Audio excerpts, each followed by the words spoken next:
Munud wedi chwarae, a gic rydd gynnar I Bontypridd. Ond yn hawdd I Jonathan Green yn ei gollwng I. Ond dim pwysau yn gallu adfer y sefyllfa. Ond mae'r bêl di amneidio dros Ben Jack Wheeler ac mae Ben Jones I mewn I Benydaren. Ben Jones I mewn i'r cwrt bach! Dyna fe fydde wedi bod yn ddechrau da I dîm Ceri Mullin. Burnett y golwr ar gic. Yn gen I chwaraewr I Bort Talbot yn yr uwch gyngrair. Y pennau mynd I fyny. Bedad.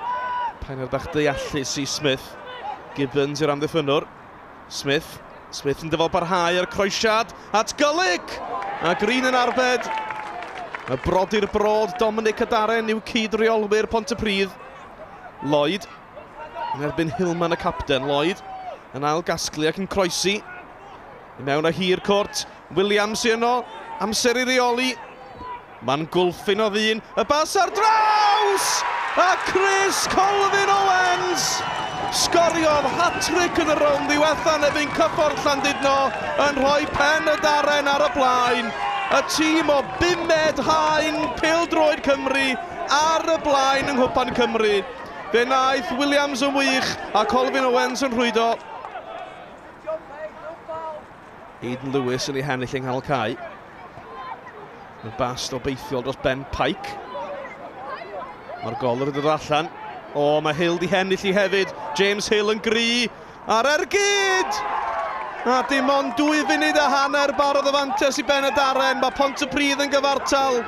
Smonach braidd. Pike dim digon cry ac yna Green yn ceisio rhedeg nôl i'w linell yn cael ei giro. Y gic gornel yn unuchel. Jones I fyny amdani. Allan I Kyle Sullivan!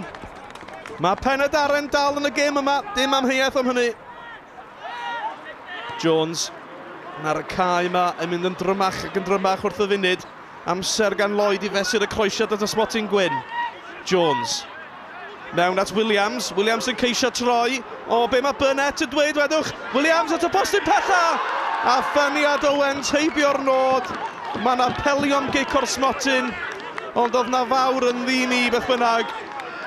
Mae'r golwr yn ansicr, ond Owens yn methu a tharo'r targed. 10 munud mewn i'r ail hanner. Smith I fyny amdani. Bedad nawr. Mae amddiffyn Penydaren wedi droi. Bedad ar ergyd! O, na wiriad ar y postyn! Mae dal yn o'i Hill. James Hill yn syrthio yn y cwrt, ond dim llawer o pêl am gic o'r smotin. Dwi'n siŵr bod na wiriad ar yr ergyd fe drawodd i'r postyn.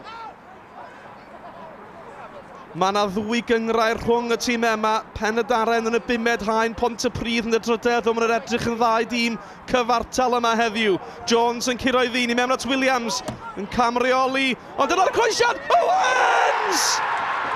Mae Penydaren yn ôl ar y blaen, a mae stori dylwydd teg y tîm o Ferthyr yn parhau. Mae yna 5 munud ar hugain rhyngddyn nhw a lle yn rwnd 8 ola Cwpan Cymru.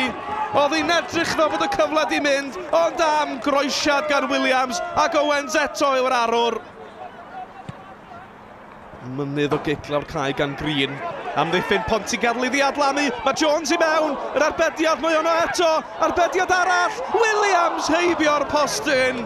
Fe fydde honna wedi rhoi enw Penydaren yn yr het yn sicr. Roedd na 3 chyfle. Jones a 2 ohonyn nhw ac Williams yn methu'r nod. Os na ffordd yn ôl I Bontypridd yn y gêm gwpan hon, maen nhw angen gol, a maen nhw angen gol yn fuan, ond dyna chi bas gan Conor Kinsey yr eilydd yn rhyddhau Jones. Mae Williams ar ras at y canol, Nathan Williams yw selio hi, ond yn methu eto y rhwystredigaeth ar ei wyneb. Fe welodd e banawder papurau. Owens yn mynd â hi lawr am y gornel. A dyna'r chwiban ola! Mae clwb Penydaren o'r bumed haen yn rownd 8 ola Cwpan Cymru. You didn't say too much before, but I think we could do it, yeah. I did. I'm not shocked either, because we played well all season, but, you know, it wasn't a given. They're a good side, but I really felt, you know, I don't like to say too much before the game, but I really felt that we could. give them a good game, which we did. Although we did change our starting lineup, we were going to this with hopefully trying to get something out of it, but we've lost. We need to accept that we're beaten by a better team on the day. They came out, they wanted it more, they set up really well, and they adapted to the conditions. You know, the pitch today was really heavy, really wet, and they did really well, so credit to them. I hope they go on and win the competition. David, your brother talked about the conditions there. Do you think that really affected you? Your style you played, usually tried to play? I would say so, yeah.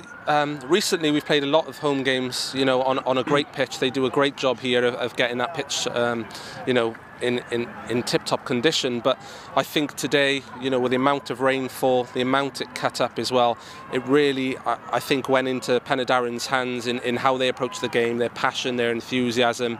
You know, we didn't have a minute to dwell on the ball, and I think it wasn't conducive to how we get the ball down, how we look to play, and yeah, it turned into a bit of a mud bath in the end, a bit of a scrap, and yeah, I think we lost that scrap, and to be fair, they deserved it today. Yeah. Tell me what it's like in that changing room now, though. I haven't been in them dodging it.